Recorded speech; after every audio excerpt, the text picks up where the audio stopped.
At 13, I used to think my sister Patricia was perfect.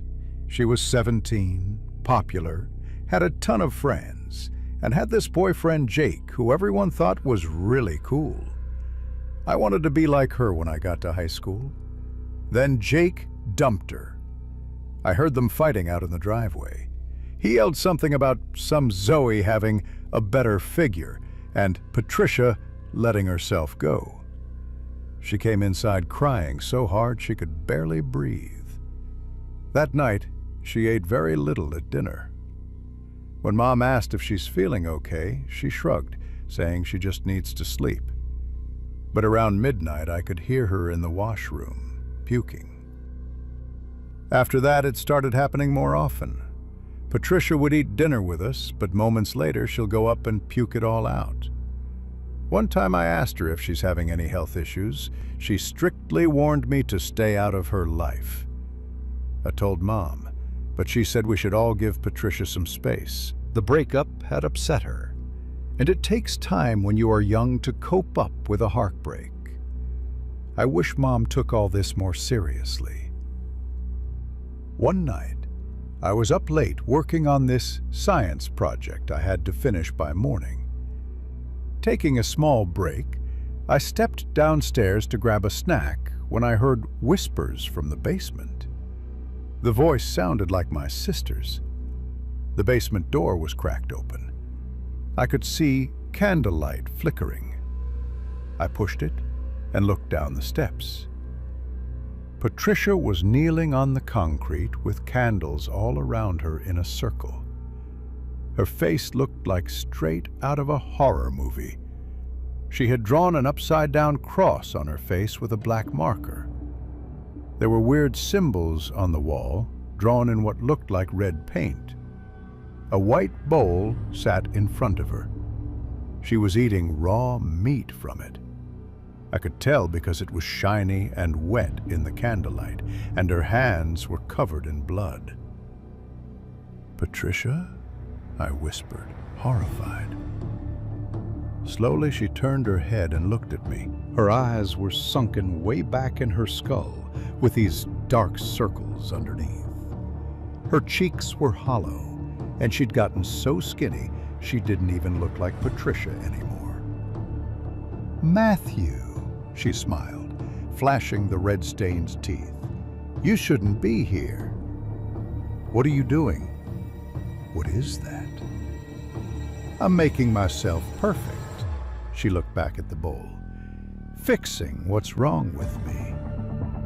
"What? That's raw meat. Have you totally lost it? Raw meat changes your body faster than anything else. I found these people online who only eat this, and their bodies transform in weeks." She picked up another piece and started chewing loudly. Blood dripped down her wrist.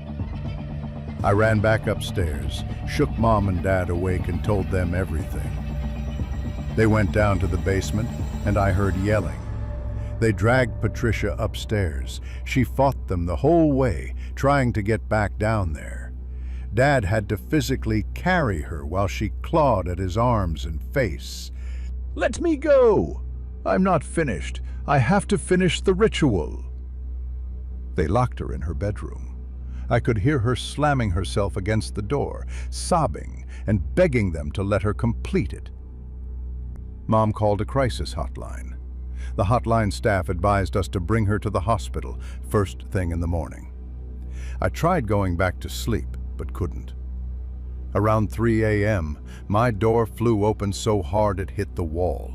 Patricia stood in the doorway. She'd somehow gotten out. The light from my window caught her eyes, and they looked completely insane. "You told them," she hissed. "You ruined everything." "Patricia, listen. You're sick. You need help. I need to be perfect." She lunged at my bed, and that's when I saw the knife in her hand, one of the big ones from Mom's kitchen. "You're trying to stop me from being perfect." I threw myself off the bed just as the knife came down. It ripped through my pillow, through the sheets, and right into the mattress. "Patricia, please, stop!"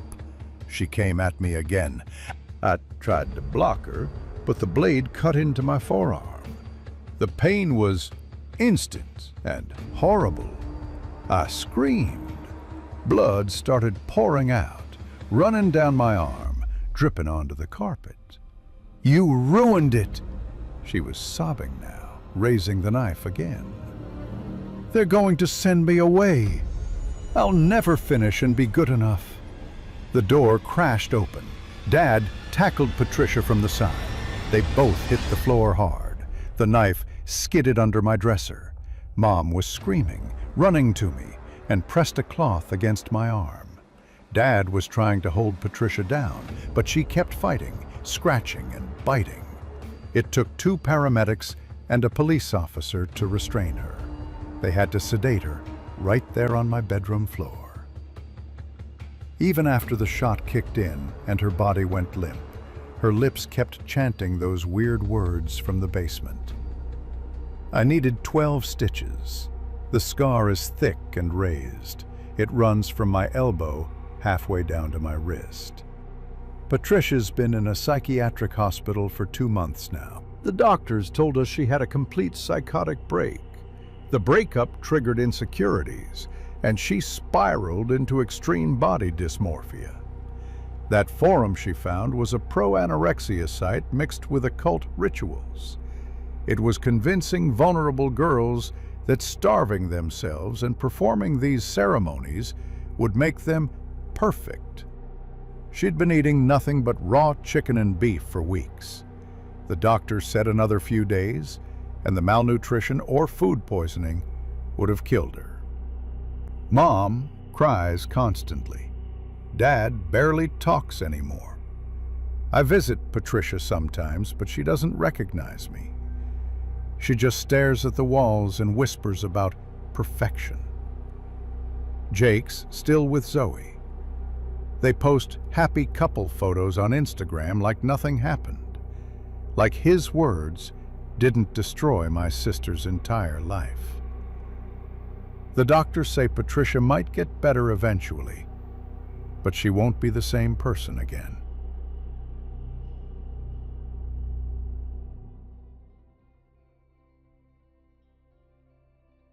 I'd struggled with my weight my whole life.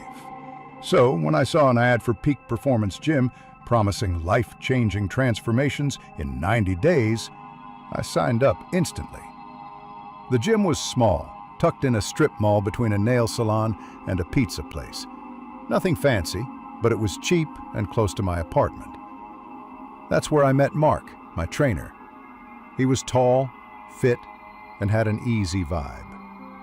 During our first session, he spent an hour asking about my goals, habits, and schedules. "You're going to do great, Lila," he said, hand on my shoulder. "You showed up, and that's what matters." It felt nice having someone believe in me. The training started normal. Mark pushed me hard, but knew when to back off. He'd text every morning with motivation and meal plan reminders. Then he started checking in during the day, asking how I felt, if I'd eaten enough protein, and if I was drinking water. "You're doing amazing," his texts would say. "I'm so proud of you." After 2 weeks, I'd lost 5 pounds.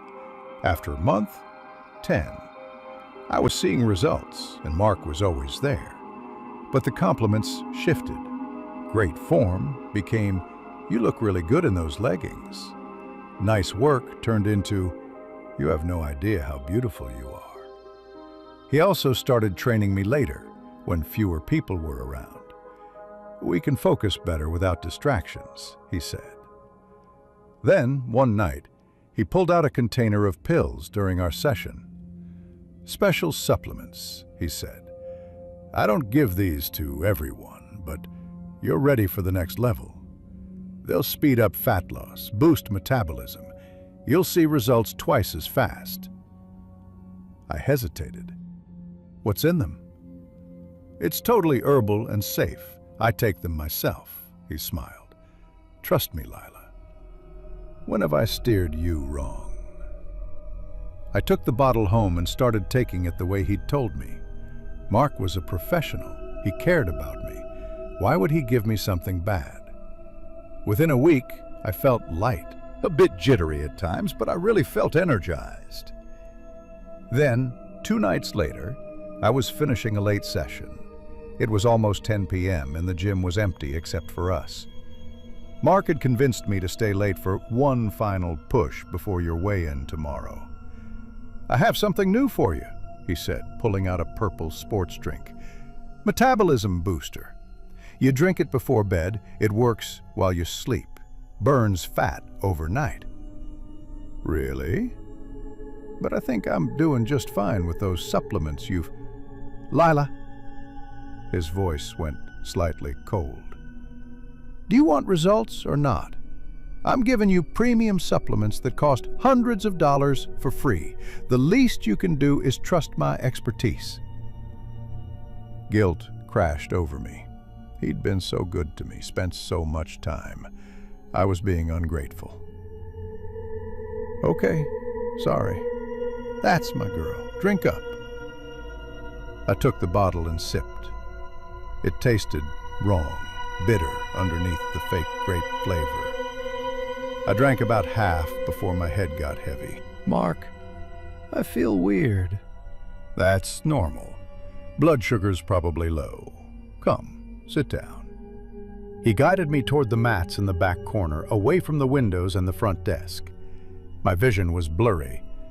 The lights seemed to pulse.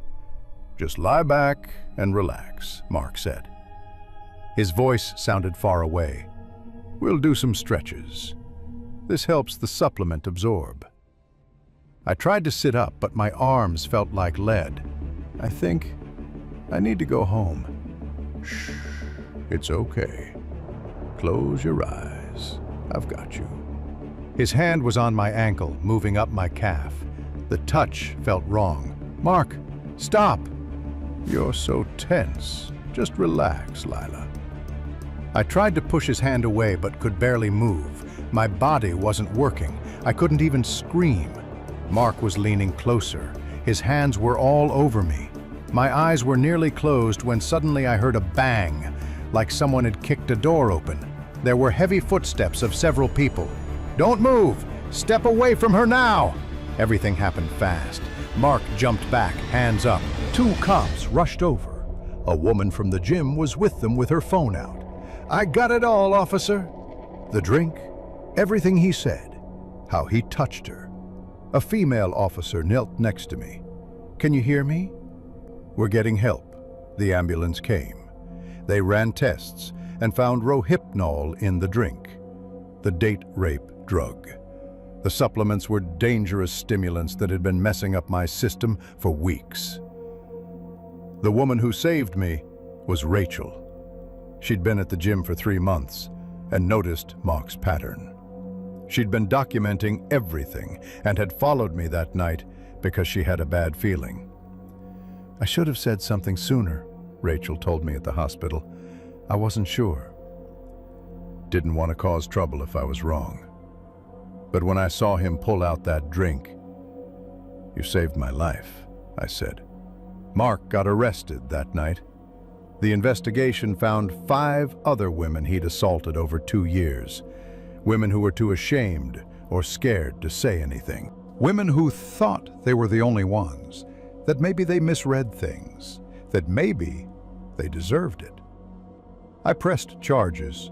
3 of the others did too, once they knew they weren't alone. Mark got 12 years. That was 6 months ago. I still go to therapy twice a week.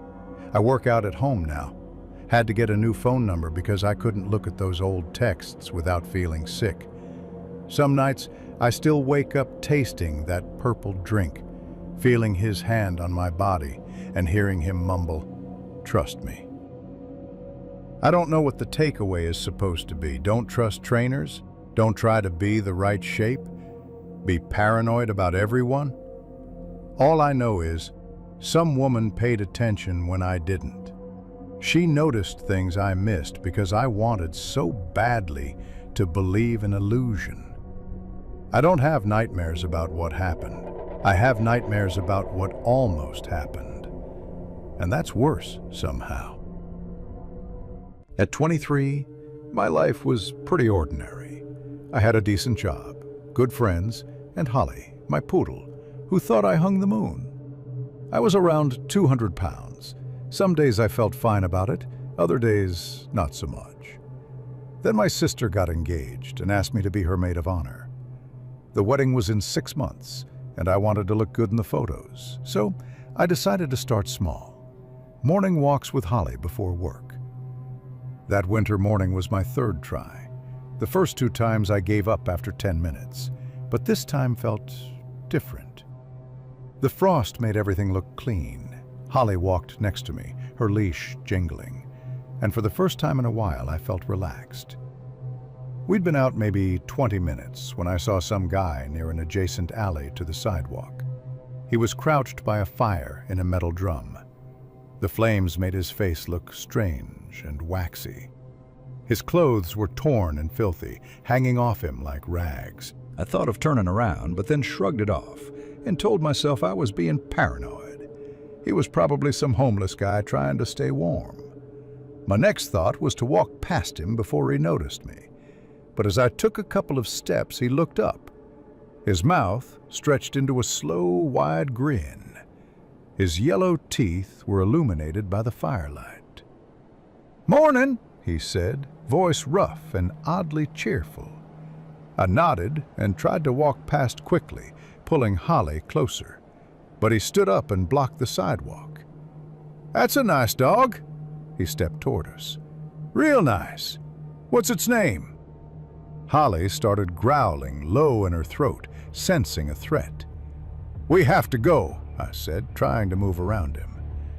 He moved with me. Then he reached for Holly. "Let me see her." "No, He grabbed Holly's leash and yanked it out of my hand. Holly yelped and tried to back away, but he pulled her toward him and then toward the fire. "Hey! Stop!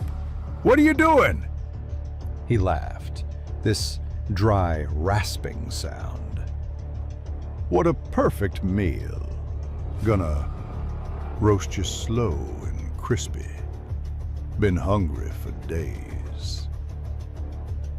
He picked Holly up by her scruff. She was snarling now, snapping at his hands. Her legs were thrashing wildly. He held her over the flames, and I could see the heat starting to singe her fur. I screamed and rushed at him. Holly twisted and bit down hard on his wrist. He dropped her, screaming in pain. I didn't think. I just kicked him in the shin as hard as I could, scooped Holly up, and ran. "You witch!" His voice echoed behind me. I heard his footsteps, heavy boots pounding the pavement. He was coming after me. "You can't outrun me, girl!" His voice was getting closer. "Look at you!" "You're already slowing down." He was right. My lungs were burning after half a block. My legs felt like they weighed a ton. Holly was shaking in my arms, whimpering. My house was 3 blocks away. I wasn't going to make it. But I kept going anyway. I had to. If I stopped, he'd take Holly and throw her in that fire. I saw a pile of construction gravel on the corner. Without thinking, I grabbed a handful of rocks and hurled them behind me. I heard him curse as one hit. It bought me maybe 5 seconds to catch my breath. 1 block down. My vision was going spotty. My chest felt like it was being crushed. But Holly's heartbeat was pounding against my ribs, and I forced my legs to keep moving. I grabbed more rocks at the next corner, threw them wild, and heard him stumble. "Come back here!" His voice was farther away now, out of breath too. I was 2 blocks down. Sweat was pouring down my face. My lungs felt like they were on fire. Every breath was a fight. I was nearly sobbing. Then I saw my building. Relief hit me so hard I almost stumbled. My hands shook so badly I almost dropped my keys. But I got the door open, stumbled inside, and slammed it shut. My legs gave out, and I collapsed against it with Holly still in my arms. Through the window, I saw him stop halfway down the block. He stood there for a couple of minutes before he turned and walked away, laughing and skipping like it had all been some sick game. I sat on my floor for an hour holding Holly and crying. Called the cops, but they said without injuries or a better description they couldn't do much. They told me to be careful walking alone.